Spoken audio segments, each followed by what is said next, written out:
Guys, good morning and welcome to this very special episode of the RDO Podcast, where the extra D is for a double dose of pimping. As always, I am Jason Von Cannell. This is my brother and co-host Alex Von Cannell. Welcome to episode 16, where we are reviewing, and not really just reviewing, we are reviewing and comparing the classic movie of Idiocracy, released in 2006. So I hope everyone did their homework. To 2020, and where we're at. Now, what we were supposed to do and we haven't done, but we'll do now, is tell people where to get it. Because you can't have to pay for it or steal it. I don't care. So I ended up paying for it. I rented on YouTube. Where I was. So it is available. Yeah. Before we get to that, like and subscribe to the channel. Share it with your friends. Yeah. Like, share, subscribe. Find us on Facebook. Find us on Instagram. Stay up to date. We are doing more and more stuff every single day, so that is exciting. We've got some pretty exciting stuff on the way too, which we're not really going to talk about, but we'll stay posted. I want to have an anti-rant, almost an anti-rant. Right. So the rant part of my anti-rant is that I had a couple of conversations with people during the week about, drastic poor processes that are implemented because of very small things, blah, blah. I had an example of the opposite of that yesterday. Right. When I went to McDonald's. Mm-hmm. Okay. Their process is so good, so locked down. Mm-hmm. The guy the money was already out of my account, right? Mm-hmm. And he was already onto the next thing, doing the next thing. It was so fast. And then literally I looked up at the screen, like I walked away, looked up at the screen and you could see it being made and it looked done. Mm-hmm. Like, whenever you go to a food court, you see KFC has a massive line and McDonald's never has a big line. Which amazes me too, right? Because, it's not like that's not common knowledge. Everyone knows McDonald's has the best training procedures and the best procedures in general that they use on a day-to-day basis. I just don't think we appreciate it. We don't know. I appreciate it because I probably see those processes more often than you do when I enjoy the best burger in the world. But you're exactly right. When you're going to McDonald's, you're going for the whole experience because you're going there because you know the product that you're going to get is going to be consistent. It's going to be the same thing that you order every time. The same thing. Yeah, you can't say you're going there for the experience. Well, no, it is an experience. No, that's what you say when you go to Aria or, when you go to a... No, I mean the whole experience. Yeah, we need to use a different word. But you know exactly what you're going to get every single time. Then say you go to McDonald's for a consistent experience. You can't say, I go to McDonald's because of the experience. I do. No. I love it. But I was super impressed and they don't get enough credit for how good they do stuff. So shout out to you, McDonald's. Sponsor the podcast. Ronald, you run on a tight ship. Well done. Yeah, pretty impressive for a clown. Right? Yeah. So a bit of an update from me on the weight loss challenge. Again, I've stayed the same weight, but I'm gonna take one of our viewers said that at the end of it I should have a DEXA scan to look at body composition and stuff like that. Now I should have done it at the beginning, obviously as well. But I feel like I've definitely stagnated, but I'm literally lifting weights every day. I'm still eating considerably better than what I was pre-October. I'm not drinking anywhere near as much as I was pre-October. So I do think that I'm probably going through a bit of a body recomposition type thing at the moment. So I'm not too concerned about it. So yeah, I might do the DEXA scan at the end of the process and see where I'm at, and then maybe even do it again 6 months from then or something. You should do it before, maybe the end of this month. Yeah, I don't think a month gives you enough time. I think December is an anomaly. Yeah, but I'm probably not going to go as hard as I normally would in December either. Which is exactly why I should have the scan done prior. Because that's a more realistic measure of what your year looks like. Can you grab that door? Sure. So, getting back to the subject matter for this week. So, we are reviewing Idiocracy. Now, like Alex said, we hope that you've all done your homework and watched it. The first thing that I'm going to say straight out of the gate is I actually found myself being somewhat triggered by the language at the beginning of the film. I think that's the first thing I wrote. No, it wasn't. No, it was like Like, literally, the first 10 minutes of the film, it comes out with Hot Fire, which is all N-words, R-words, and F-words. For the entire thing. And the thing is, too, there's a lot of actors and actresses in this film that went on to do big things. If they release that film this year, they have no career. It is definitely not aged well from a dialect. No, they probably need to rewrite the script if they're gonna like digitally remaster it. They need to verbally remaster it, and I think you can still get the same message across. But I suppose I felt the same as you. I was like, ooh, like you can't say that now. But that's something we've learned. That's something that we've contrasted so much in only 14 years. Yeah. Which is interesting, because I remember when it first came out, and again, obviously, 14 years ago, I was, 18, so you're a dumb kid, and I just thought all that stuff was hilarious. And then even this time around, I'm like, ugh, like, some of it's a little bit poor taste. But, yeah. But it's only poor taste by today's standards. Yeah. So what I like to do, so same with cars, right? Mm-hmm. I like old cars because I want to know what it was like in those olden times. I don't believe in modifying a car to current spec. Just go buy a new car. Yep. Same with movies. I like to appreciate what the time was like when that movie was made. And that was something I found interesting. Yeah, for sure. Okay, so general gist of the movie, it talks about, like, it has two brainiac couple talking about having kids. Yeah. And then it has two redneck couples that are just pumping kids out. Yeah. And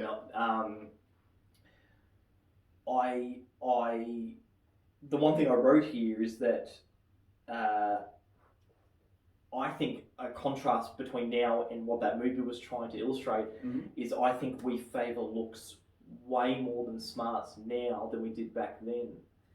I think with social media like Instagram, true. That self-image, that body self, what am I trying to say? Body image. Body image. Yep. Is far more. It's a greater commodity now than it was back then. Yeah. Because I guess back then, like if you looked at who was famous back then, it was like actors and actresses and all that sort of stuff, where you needed to have the body, but you also needed to have skills. A body of work. Yeah, that's right. Now, 2020, you don't need to have a skill to be able to use your body to make mad. You don't even need to have a real body. You can manipulate. You just pay for it. Well, no, but and you can manipulate your body to appear a certain way. Yeah. And we've commoditized that photography. So I literally wrote, we favour looks over smarts even more now than I think we did. Yeah. Back then. Yeah, which is somewhat reflected in the movie too. Yeah, but the other thing I wrote down here too, which is a bit of a contrast to what the movie was about. I don't think we're raising dumber kids now. No, so statistically speaking, I actually looked this up. Worldwide IQ levels have gone up for the last 100, 200 years. Yep. And they consistently go up every single year. Yeah. And what is interesting too is, did you watch David Attenborough's newest... Haven't finished it. Okay. So you haven't actually watched the bit at the end about where he gives solutions. Triggers everyone. Yeah. Well, yeah, but gives solutions, right? Clean coal. So what? Clean coal? Clean coal, yeah. Is that the answer? No. Okay. No. But one of the things that he talks about is, obviously we've got an overpopulation crisis. Which we don't. But yeah, anyway. Well, we don't now that COVID's just sorted it out for us. But one of his solutions to the overpopulation crisis is increased education in third world countries. Because statistically speaking, the more educated people get, the less children they have, particularly women. Which is interesting with the start of the movie, because the educated couple who keeps trying to make smart decisions and don't end up having a family, compared to obviously the redneck, less educated couple who was just pumping them out. Just on a real side note, I reckon the quickest and easiest way to do that is Internet 2.0. If you took away all the barriers of access of that information and everyone could share it, as a humanity, we should step up. Yeah, okay. For sure. Now, there is some absolute garbage in this movie. Like, there is some of the dumbest stuff that is hilarious. Yeah. Now, look, maybe a part of me took me back to when I was 20 years old when that movie came out, and I'm reminiscing about those things.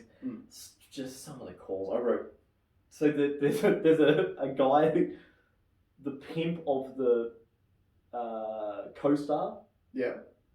Upgrade. Upgrade.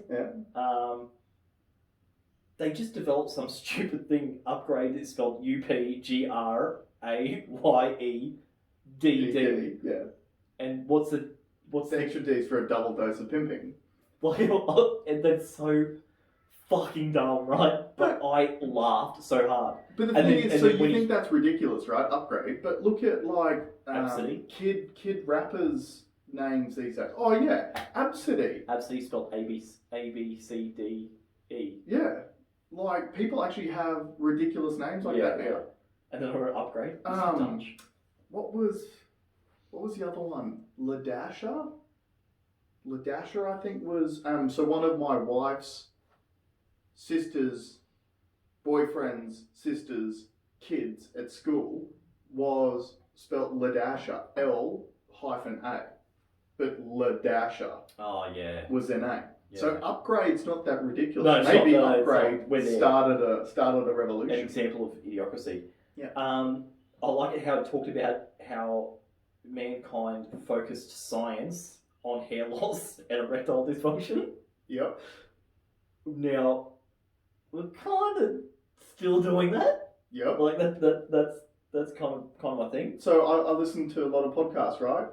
Flagrant 2 with Andrew Schultz. What's one of their sponsors? Blue Chew. Yeah. Which Blue Chew sponsor our podcast too, but Blue Chew's all about obviously curing erectile dysfunction. One of the most spoken about things in world sport, LeBron James's hairline coming back. Yeah. Like, I do think it is 2020. I think humanity has two options. Right. Let science fix it, or be like in the 80s where it was acceptable. Right? If you watch 80s TV, everyone's bald. True. Every guy's bald. Yeah. And like Bruce Willis is a good looking bald dude. Yeah. Right? Jason Statham is a good looking bald dude. Embrace the baldness. Yeah. I think now you'd be very hard pressed trying to find a bald guy. Especially like only bald on top guy. Yeah. Would be barred. Like the Red Foreman from that 70s show. Balding. Yeah. Typical man. Yeah. The Frank Barone. The Frank Barone. Yeah. Frank Barone. Yeah. As you can see, I gave myself a little shave back too. Yeah. Not related. The next thing I wrote is, so the show that everyone's watching. Yeah, Ouch My Balls. Ow My Balls, yeah. Yeah. What I would say is I think we've moved away from that. Now, Because- interesting that you say that, because I Well, let me get Yeah. my thought out there first. When I was growing up, Jackass was the bomb, like the number one show in the world. Jackass, and what was the Viva La Bam? Yep. What was the European mob that was doing it? What were they called?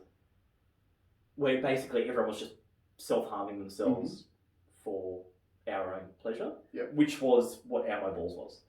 But I don't think you've got that much access to that stuff. I think it's less prominent now than it was back then. So this movie came out in 2006. What show came out in 2008? Wipeout. Wipeout was literally Ouch My Balls. It was us watching contestants running around and hurting. We were only watching it to watch them hurt themselves. Yeah, that's true. Yeah, and I don't I think. No, but that's not new now. That's gone. Yeah, I know, but that sort of came and it went. But Yeah. So what I'm saying is correct. That is something that we have grown out of. We have grown out of that self-harm, pleasure stuff. So there you go. There is an example in the movie that we are progressing somewhat. But with the movie of the highest rating movie in the film of the year was Us, and it was just the picture of the ass. Have we progressed past that? We're not allowed to go to the movies, though. But who's popular on Instagram and stuff now? Us. Us models. We're just progressing towards it. That's true. All we've done, the only difference between 06 and that movie and now is that we've put ass in your pocket. Yeah, that's right. And our asses are fake. Yeah, that was a real ass. That was a real ass. Yeah. That was a real ass. When it farts, everyone laughs. I laugh too. It's so stupid. I like this one. I don't know if you noticed, but the pokies at the hospital. Yep. Like, are we a step away from that being... Like, I feel like in America they could use this because they don't have a paid-for public health system. Yeah. Put pokies in it and that fixes it. Yeah, that's right. Right? Yeah. Imagine that going to, that actually fits the demographic that goes and plays the pokies all the time needs to be close to a hospital For anyway. sure. Yeah, absolutely. So maybe that's not a bad thing. The tattoo identification. Yes, that was something that I thought was very, very relevant to 2020. So obviously being unscannable was illegal. So you were arrested, and notice how they put you like with the dog collar choker thing. Yeah. The police caught you. So this is something that's a little bit scary because I actually feel like we are going towards a point where being unscannable will be an offence. And that's because of things like COVID and these COVID passports and stuff that's starting to come out. So stay tuned. And also metadata, also being tied down to your metadata. Yeah. Like having a massive company know your every whereabouts is an example as well. So stay tuned on that one. One that I got a lot of kicks out of, which was the devaluation of the dollar. Yes. So the phone call, she goes to make a phone call, and the phone call was $2,000, even though it didn't connect. Right. So that was something that fits in with what we've been speaking about on the pod. Oh, the clothes. Do you notice all the clothes are covered in advertising? Right, I didn't really even notice all the bright colours. It said Walmart, Costco, it had all that. They're so brought to you by Carl's Jr. Yeah. Which again, that's where we're at now, right? Like I spoke about the music industry thing, right? Yeah. So how do you fix the music industry? We implement product placement into the product placement. Even though I do not agree with that, as I said last time, Gucci gang, Gucci gang, Gucci gang, Gucci gang, Gucci gang. I coined this phrase for myself this morning, which is advertising revenue is the cancer on our digital society. Once you remove the need for advertisers' money, I think that puts us in good stead for Internet 2.0. So you're no advertising on Internet 2.0? You won't need to. No. You won't need to. When you want to buy, use your metadata to send you when you want to buy something, just go and find it. Just go and buy it, Yeah.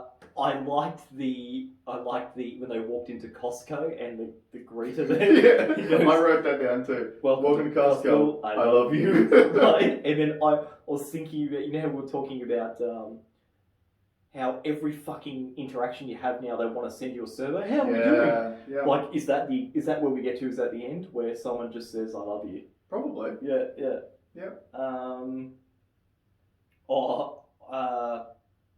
This one hit me pretty hard when he did his law degree at Costco. So Costco does the schooling. Yeah. And I wrote down here big companies owning everything. Society. Yeah. Which is already happening as well. Yeah. Like you're looking at big companies in Australia, Woolworths and Coles doing credit cards, health insurance. It's on its way. They'll be doing education. We need to be. I don't want that. I don't want. I don't want to live in that world. So. And the problem with it is big companies can do these products for cheaper. So then they become a popular option for people because you can go and get the same thing for cheaper. Or in your perception, the same thing for cheaper. It's get you on board for cheap at the start, and then once they own that market, they're decimated in that level, then it all goes up. Yeah. So and then because they literally take out the competition. Yeah.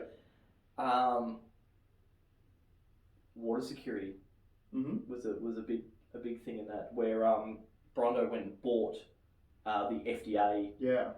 So, and there are examples of that happening where there's corruption in some of those organizations. If anyone follows like American politics or anything at all, and this is where I guess things like, I don't know, COVID vaccines and stuff get a little bit dicey as well, is everyone knows in America, so the FDA, which is the Food and Drug Administration of the American government, everyone knows that they're fairly corrupt. So if you want to have a product or something launched or whatever it is, you just go and you pay them a huge amount of money, and then they, it's not endorsed, but it's sanction your product or whatever it is. Just allowed to hit. Yeah, and allowed to be sold on the market. So yeah, I thought that was an interesting touch with Brondo just buying the FDA and then fucking the world. Yeah. Because, It's got electrolytes. Yeah, it's what. That was very interesting. Yeah.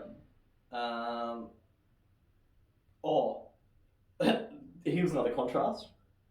Fox News was less ridiculous in the movie than it is currently. Now. Yeah. They were, although they were porn stars from what I could gather, they were far more level in their content. In the actual reporting? In the reporting than what current news is like. Yeah.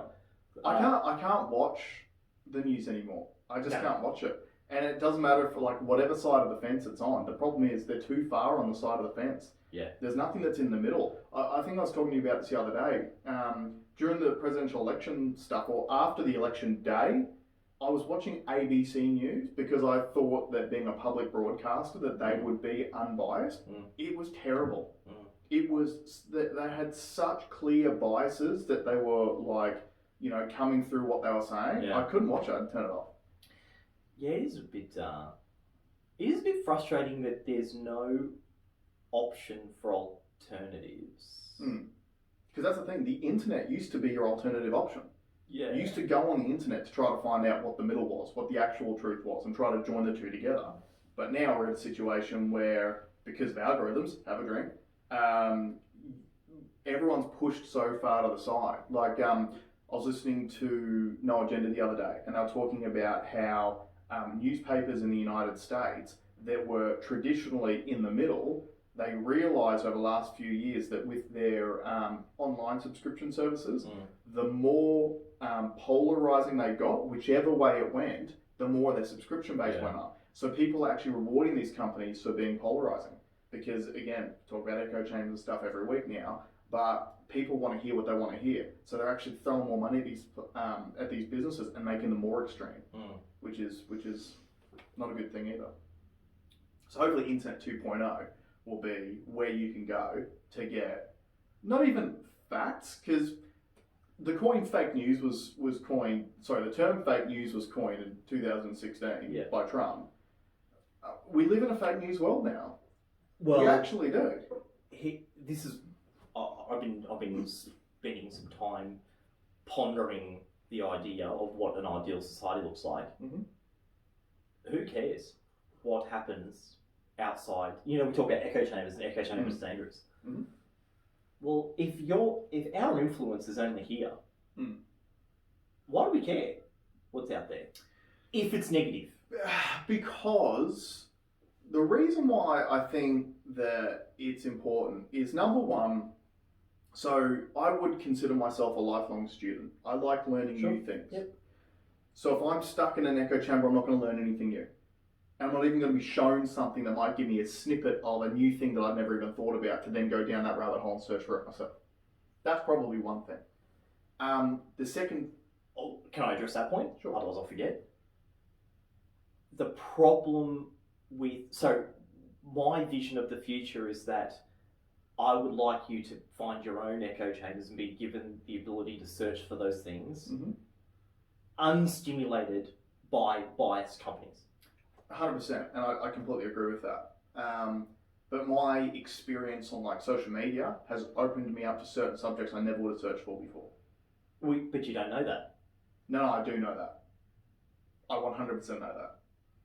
I'll give you an example, and this is probably something that's a little bit controversial as well too, and it's not like something I'm doing myself, and I'm not, but I found it very interesting. One of the things that social media has connected me to, which I've then done research into, is hunting. So obviously, Joe Rogan's a big hunter, Cameron Haynes a big hunter. Now, I wouldn't have gotten onto those guys without things like social media and podcasts and those sorts of things. And I actually find the process of hunting and the not education around it, but there's a lot more to it than people think. And I would never have gone down that rabbit hole by myself. I would never have gone online and Googled hunting. But not to say that in an ideal world, hunting was the thing that you needed to come up with. That you needed to research. I was just using it as an example. Yeah, I know, but what I'm saying is that without that external influence, you would have found something to put your effort into. Because society has functioned for millennia prior to this. For sure. So what I'm saying is, do we need to go away from this globalist approach to information? In an ideal world, I like all the good parts. Mate, the old saying goes, knowledge is power. So if we go away from it... No, let me finish. I would like all the information, but I don't want it told to me by someone with an agenda. Yeah, and that's where it gets tricky. But it doesn't get tricky. I actually think it's relatively straightforward how you get there. How? It's remove the ad dollars. Remove the need for information to be given out with a set... if your primary motivator is the only way that I'm going to tell you stuff is if these companies are willing to give me enough money so that their brands are shown so that I can now say something. Mm-hmm. So where's the incentive for the people who, like, the biggest thing I like about it is you get people who've literally got their whole life's work that they've done, all the study at universities and all the research and, you know, however many years in their field, who I can then access that person's brain and they go, hey guys, here's the information. Yeah, but we can't do that now. Why not? But that function is those doors are being closed. Well, they're not. Well, what are you talking about? Like, give me an example of that. So there's a guy called Andrew Huberman on social media who has done metric tons of research into the human brain and how it works, who can now go on social media and put posts out about various subjects that you would never normally learn about unless you actually pay to go to university yourself. Mm-hmm. But he does that because he can actually make money from the social media side of things. Okay. Would you pay him $1 for that information? Yeah, I probably would, but I never would have stumbled across him without social media in the first place. Now, I'm not saying there's got to be a solution to that dilemma. Mm. But in saying that, maybe you wouldn't have come across him, mm-hmm. but you may have come across something like him without social media. Oh yeah, potentially. Yeah, for sure. Yeah. But anyway, we get off the subject of what we're talking about. So have you got any more notes? No, that was me. All right, I'm going to bring up mine. So one of my biggest thoughts. So with the whole IQ thing we spoke about before, how worldwide IQ levels have been raising year over year, every single year, and obviously everyone in the movie's pretty dumb, right? Yes. Everyone in the movie's dumb. Everyone in the movie's dumb. I feel like the world and the communication that you have in Idiocracy is what's now like going on the internet. How so? Look at the interactions that people have on the internet. So probably one example of it is obviously arguing in comments. Yep. That's really, really dumb. Yep. And the ability, like you could see a lot of people in the movie get triggered so quickly by something. Yeah. Right? And then their first response is arguing about that subject. So comment sections are a great example of that. Meme when culture. When someone said something smart, when Luke Wilson said anything smart, they're like, ugh, like... Yeah, he would call the fag. Yeah. Right? Yeah. Meme culture is another example of it. So we live in a world in 2020 where... So I remember when Corona first came out, and the first time I ever heard about Corona, we were in the hospital because Nate was born when the first case of COVID was at the Gold Coast Hospital. Yep. We knew nothing about it, and we had to stay in hospital for like 5 days, and we were pretty much shut off from the world for that period of time. And the first I'd ever heard about Corona was Amanda's sister sending us a text message going, don't touch anything on the way out because the first case of Corona's at the hospital. And we're like, what's Corona? I've jumped on like Facebook. It's all memes. All Corona beer memes. So we actually live in a world now where it doesn't matter what happens, there is a race to the funny. There is a race to the meme on the subject.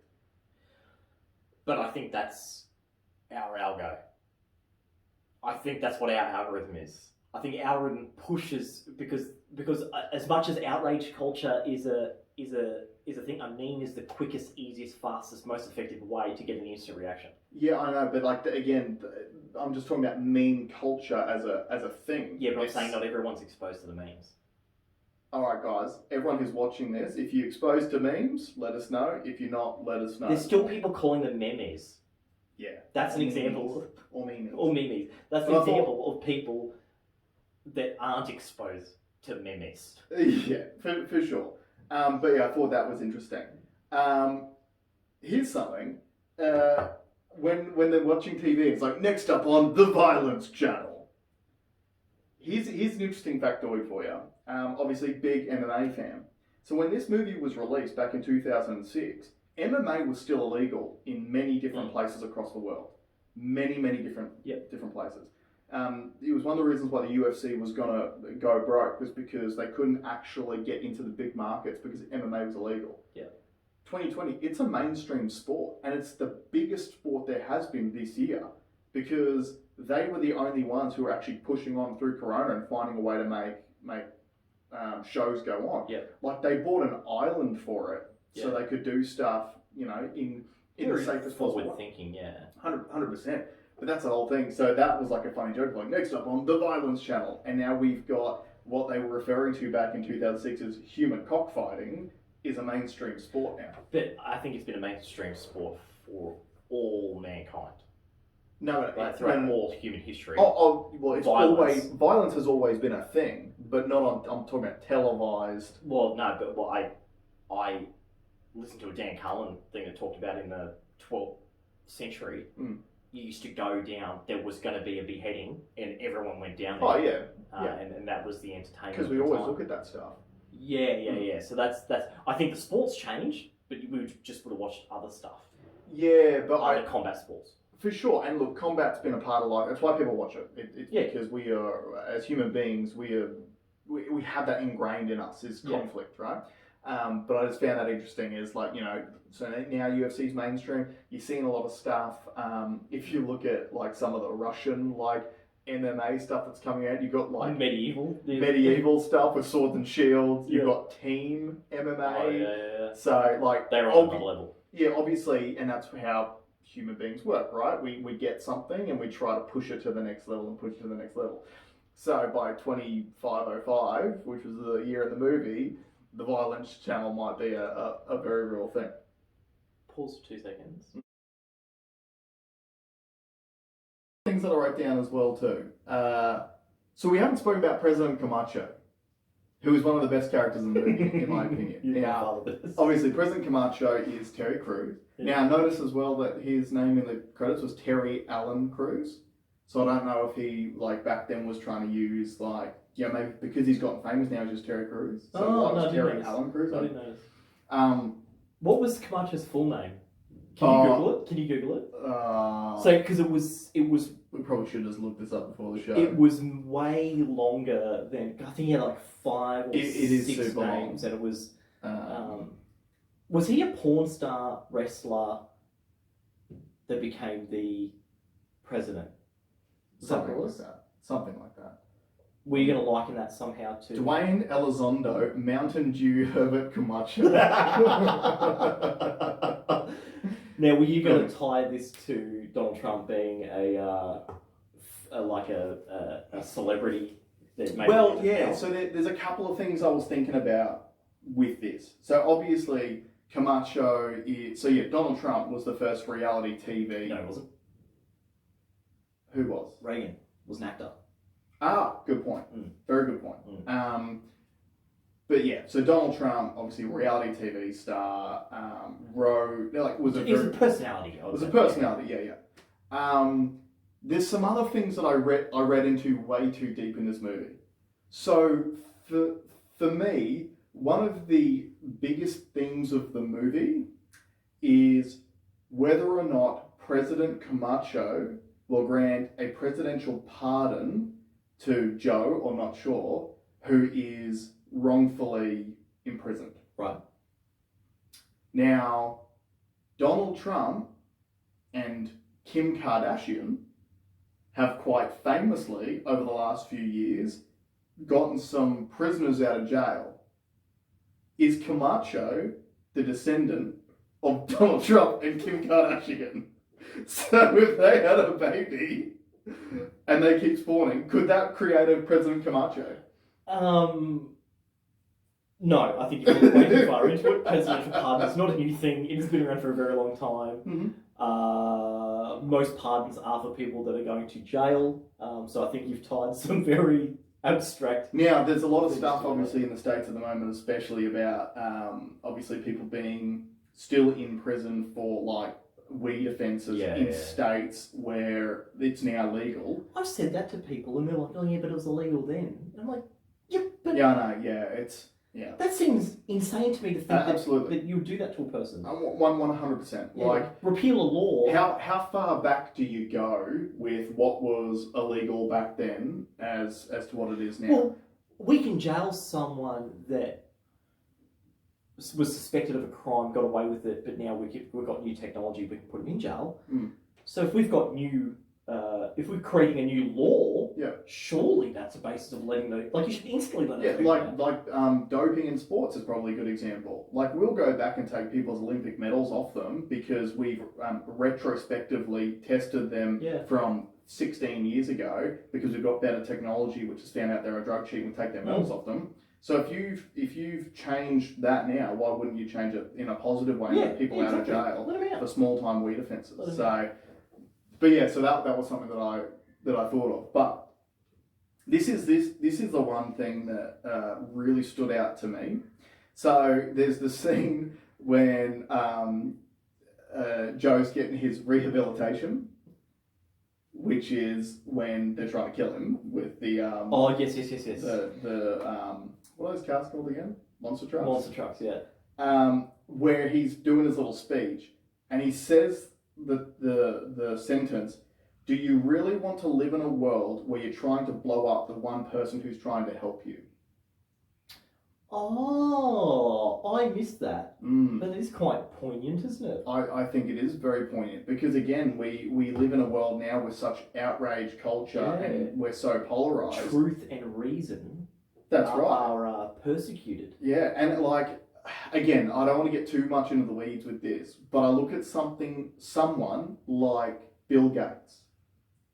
So Bill Gates is currently, he's everyone's favourite punching bag, trying to say that he's trying to get into vaccines to do whatever nefarious stuff he wants to do. But Bill Gates, he's been making predictions for decades on things that were going to happen. And a lot of the things that he said were going to happen have happened and could have been either avoided or made better managed by actually listening to him at the time. Yeah. So, but again, you don't hear positive stuff about Bill Gates now. You hear about Bill Gates, trying to buy vaccines to do nefarious things and whatever. But are we trying to blow up the one person who's really trying to help us? Yeah, I think, but again, I think the character was it Galileo saying the story, the world's round. No, mate, you're wrong. Yeah. And what was the way they killed him was nightshade? I think nightshade. Right. Yeah. Poison you. You got to drink it. Yeah. Poison them. So I think again throughout all the human history that was an example. Basically, Galileo and Luke Wilson's character were the same. I think that was a beautiful contrast between those two. One of the smartest men in history and Luke Wilson. Yeah, very, very well done. Yeah. Did you also notice that at the end of a guy called Joe becomes president of the United States? No, I totally missed that. There you go. And his first lady kind of looks like Kamala Harris. Now, no, Kamala Harris is not going to be the first lady. She's going to be the vice president. I think what you're illustrating is a perfect example of research bias. Probably. Yeah, and potentially probably an echo chamber as well. You're grabbing the two pieces of information you've got and finding causality between. Which is exactly what this entire episode's about. Yeah. For sure. Yeah. For sure. But okay, what was your feeling after it? Did you have a positive or negative feeling of what mankind was going to be like in 500 years' time? Look, I had a pretty positive. I've always had a positive outlook on things, and it doesn't matter for me how bad things get because at the end of the day, we can always turn them around. We can always get better. There's a lot of generations that. Actually, sorry, good. I think you sent this to me yesterday. There was that post that I think you sent through where someone said that social media did to boomers this year what boomers thought video games and movies were going to do to us. Which I thought was really interesting social commentary. Because, like, everyone's talking about the negatives of the current generation and the next one growing up with social media and how detrimental that's going to be to them. But I don't think what we're looking at is these kids are growing up with the stuff. They'll be so in tune with it that they'll be able to decipher what's real, what's fake. Young people aren't getting scammed. No. It's always old people that get scammed. Yeah. Because they're not used to the technology. Yeah, exactly right. For sure. And one day that'll be us. We'll be the next boomers that get scammed by some sort of technology that we don't understand.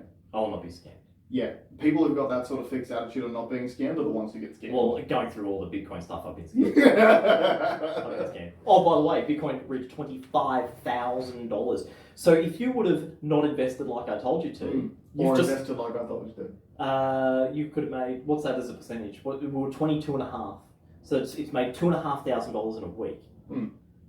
Made increased in value. It's 10%. Yeah, and it ain't gonna stop there. But don't invest in it. Don't invest in it. But a lot of people cash out there. There was a massive amount of volume of Bitcoin out of the system where people have obviously got their profits.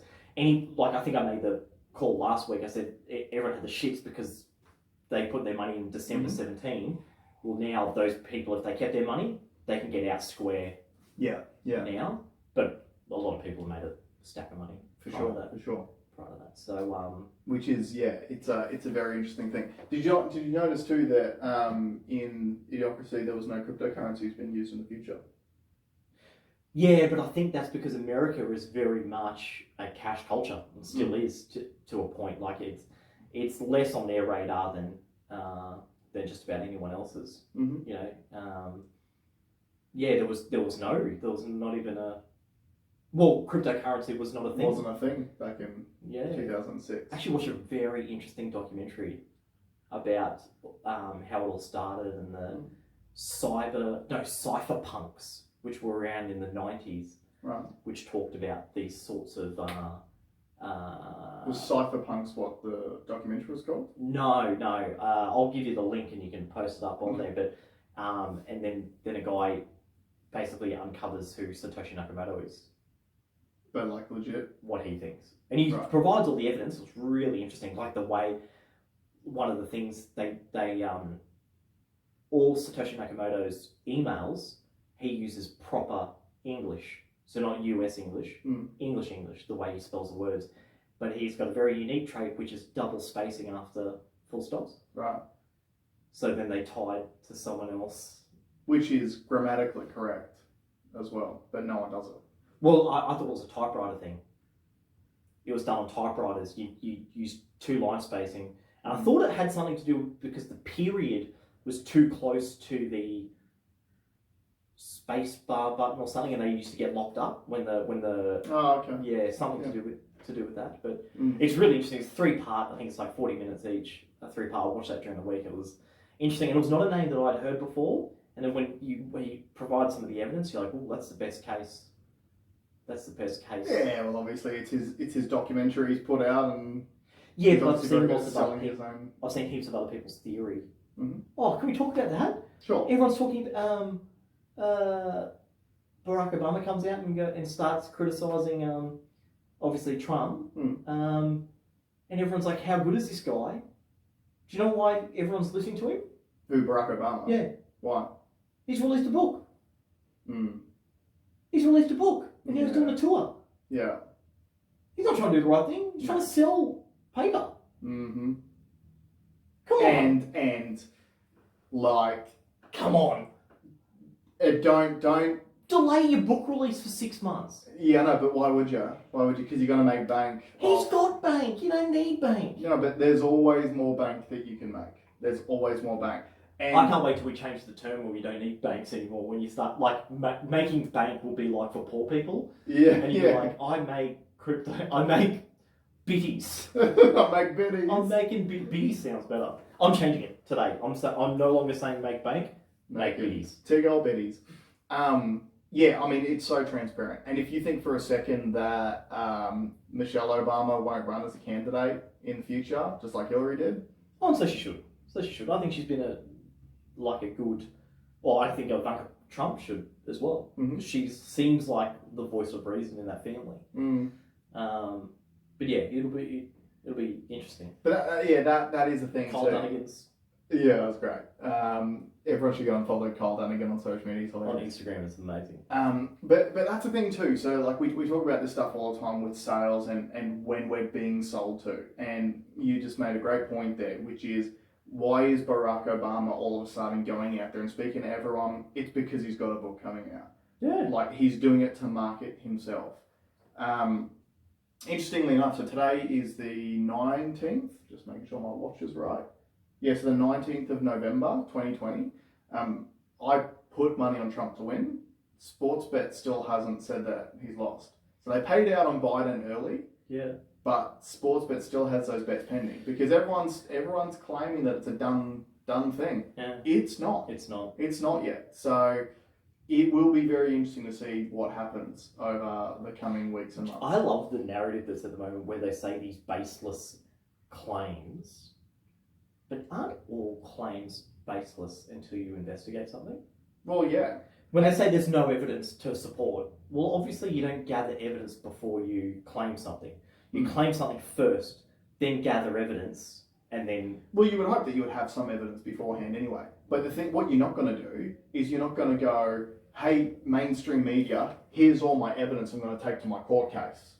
Yeah, true. When have you ever seen that with anything? Yeah. So, look, that's actually something really interesting I'd like to comment on too, which I have found gross in the last couple of weeks, is when did it become okay for the media to decide what is fact and what is fiction before the High Court does?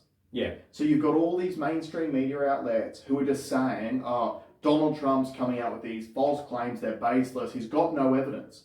Well, do you have evidence to the contrary? Are you 100% sure? Because I can't remember if I mentioned this on the pod the other day, but one thing that gets me is if you'll watch a news story and the news will be covering a one-punch attack in Surf's Paradise, and they'll have... You mentioned this to me. Yeah. They'll have video footage of it where you will watch someone run up behind someone and punch them in the back of the head. But during the story, they'll say, the man allegedly punched him in the back of the head. Now, why do they do that? It's to cover themselves, right? Just in case for some way... It's the right thing to do. It's the right thing to do, right? Because, again, this stuff hasn't gone through court yet. Yeah. But they'll say allegedly on something they've got video footage of that we can see for our own eyes. They'll say allegedly. And yet, with something like this, there have been an absolute multitude of media outlets who have just gone, nah, they're all false, they're all baseless claims. Like, where's the allegedly? Yeah. Where is the actual factual reporting about what is happening? It's gross. It's disgusting. It's gross. And what I've noticed more so than I've seen with any other case that I can remember is them, every reporter putting their own emotional spin on it. Yeah. Oh, it's just ridiculous, and it's just insane how you were supposed to report the facts. That's right. You're actually supposed to, be a reporter. Just tell us about what's going on. Don't tell us about what your feelings are on the subject. Yeah. Look, this is journalism's a profession that you were not supposed to do that. That was the whole idea. If you want to tell blogger, us... be a blogger. Yeah, if you want to tell us what your opinion is, be a blogger. Yeah. This is not a news program. We don't claim to be a news program. Don't get your news from us. No, we got feelings, not facts. Just like on Flagrant 2, Yeah. right? But that's the whole thing. As a journalist, you're not supposed to put your feelings on things. So, and journalism is a profession. So let me give you another example. And how ridiculous would this be? Let's say you're a psychologist. And in psychology, you are not supposed to give people advice or what your personal feelings are on a subject. You're supposed to use psychological tools to allow that person to come to their own conclusions. Can you imagine if psychologists all around the world just started going, oh, you know what, Alex? Yeah, you should dump your misso. Obviously you feel the way that you do because she's a bitch. How ridiculous would that be? Yeah. You would never see that happen. People would lose their licenses to practice if people did that stuff. But for some reason, it's become okay in journalism. Yeah. And I think it's a really dangerous thing. And again, everyone wanted to push back. And look, Trump probably started it when he went hard at the media for talking about fake news. So he has invited a lot of the vitriol that he gets from mainstream media because he started the fight. Mm. But he's not wrong. And it's actually gotten worse since the last 4 years. Because it's a battle. It's a battle now. Yeah. He'll come up with his own network. Yeah. He'll have his own network and we'll see. Like, it's only going to get even It's just going to get muddier. And that's why I want to go back to what I was saying in Society 2.0 is we shouldn't give a fuck what's happening there. It does not concern us. This concerns us. This concerns us. Yeah. So if society functioned, I want all the good parts of the internet. I want all the good pieces of information that are going to enrich my lives. Yeah. But I want to eradicate the negative. Psychologists say, if there's a bad toxic friend, one of the best things you can do is cut them out of your life. Yeah. Okay?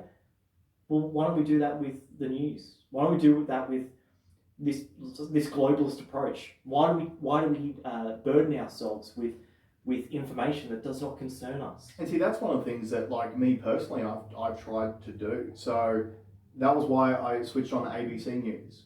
Because as a public broadcaster that's paid for by our taxpayer dollars, they're not supposed to be biased. Yeah, but the cash cow. What cash cow? Exactly. There is no cash cow on ABC, but they have it on 7. I'm like, don't give out. I don't need 25 grand. Yeah, I know. Like, that's how desperate those guys Yeah, are. they've got to throw out them like money to get you to watch them. Yeah. But again, that's why I don't watch those outlets, because like I switched to ABC hoping for unbiased reporting. Yeah. And when I got biased reporting, It was so disappointing to me. Yeah. Because again, it's against the journalistic principles. So did you end up telling me your feelings, like what you thought society was in contrast to Idiocracy? Probably not. So look, I am very, very positive, because there's a lot of things that that are trending in the right direction. I think that as a people, we are getting more intelligent. I think as a people, we are getting more mindful of our impact on the world.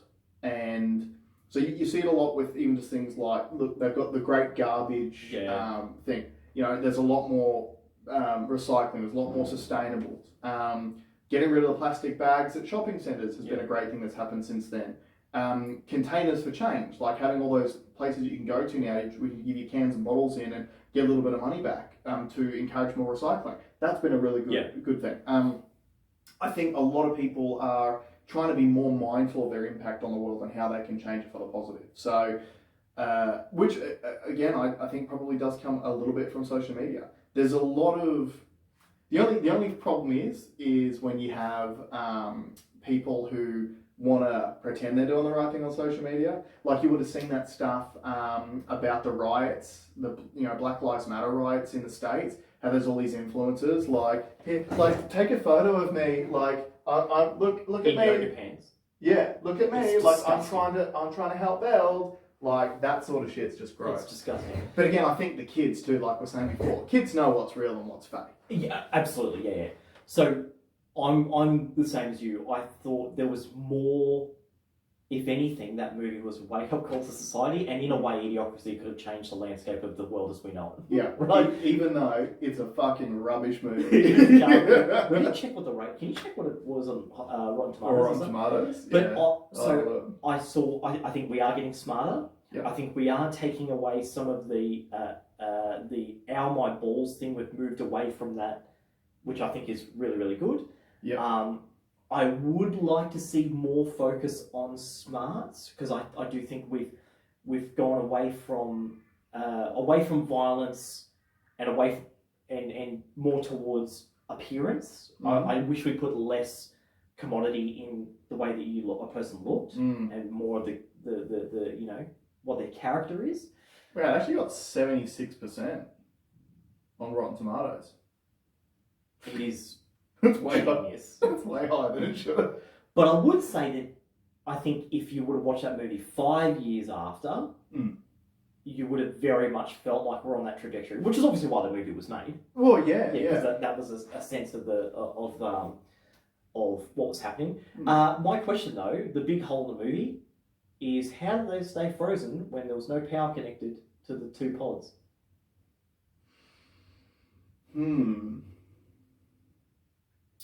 Maybe they had really good seals and the drugs that they pumped into them. No, but they were cryogenically frozen, weren't they?